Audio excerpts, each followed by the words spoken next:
Rimanete nella pace. Stay in peace. Lo chiedo col cuore. I'm asking you with my heart. Andiamo avanti. Let us go forward. Ci saranno tanti problemi, There will be many problems, ma non spaventarsi. but they will not overcome us. Andare avanti, risolvere i problemi. Go ahead, go forward and resolve the problems. Voi avete avviato un processo You have begun a process. che finisca bene. May it end well. Ci saranno lotte fra voi due, There will be struggles, disagreements amongst Sì. you. ma Okay. che queste siano dentro dell'ufficio, But let this be within the community, inside the office, as you will. davanti al popolo, But in front of the people, le mani unite. hold hands, united. Così, da semplici cittadini, So as simple citizens, diventerete padri di nazione. you will become fathers of the nation. Permettetemi di chiederlo col cuore, If you allow me to ask con i miei sentimenti più profondi. with my heart, with my deepest sentiments. Accompagnami.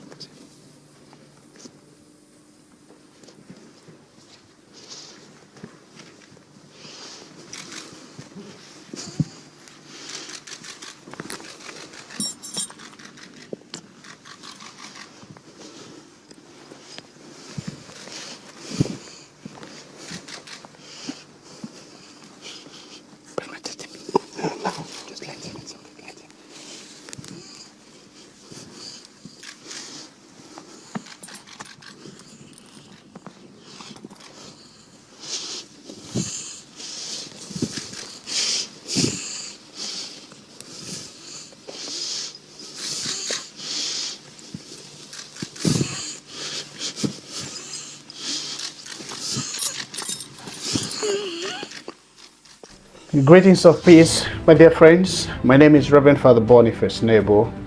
Very recently, Pope Francis made his 40th international trip to the countries of Congo, Kinshasa, and Juba, that is South Sudan. And that visit leaves us with a whole lot of lessons that I sincerely want to reflect with us upon. The trip was a very significant event for the Catholic Church and the wider global community. And on our Catholic Reflections and Catechesis today, I want to bring to us some very insightful lessons from that trip.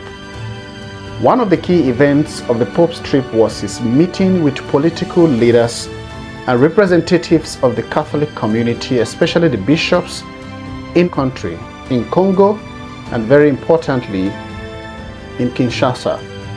Pope Francis used the opportunity to address very important social and political issues facing the country, such as poverty, inequality, and the need for reconciliation and for peace to thrive and to reign amongst the people. And another very important moment is the Pope's personal encounter with the people of this country, both young and old. And this was a very powerful moment, especially seeing the face of Christ, whom the Pope himself represents, coming to meet these brothers and our sisters in their most palpable and feeble conditions. He interacted with the most marginalized of the society, and very often the forgotten of the society. In Juba, for instance, that's South Sudan, Pope Francis met with the leaders of the countries of various faith traditions, including leaders of the Catholic faith, Protestant church, and even the Muslim community. These meetings had a very ecumenical character and seeking to unite the people of God and all of humanity. In these meetings, the Pope emphasized the importance of religious tolerance and interreligious dialogue and collaboration, as well as the need for peace and stability in that region. One of the achievements of this visit by the Pope is the ability of this visit to bring people of all faith together in the spirit of unity and of cooperation, whether it was through his public addresses, private meetings, homilies during the masses, or simply by his presence alone. His Holiness Pope Francis was able to bring a sense of hope and optimism to those he encountered and to these countries and her people, and urged the leaders to work together and shoot their swords and stop the drums of war and violence. In addition, he preached also and left back the message of love and unity. He addressed social and political issues through this trip and spoke against poverty, against war, and the need for equality and justice, and the need even more for inequality and justice to give way, and for the people to continue to work for a just and equitable world. Another very important moment in this trip by His Holiness is his visit to local hospitals to see the sick, the weak, the feeble. This visit has a powerful demonstration of the Pope's commitment to supporting the most vulnerable members of society and a call to action for others to do the same. Finally, Pope Francis' trip to Congo and South Sudan was also an opportunity for him to celebrate the Holy Mass and engage in other religious events with the local Catholic communities.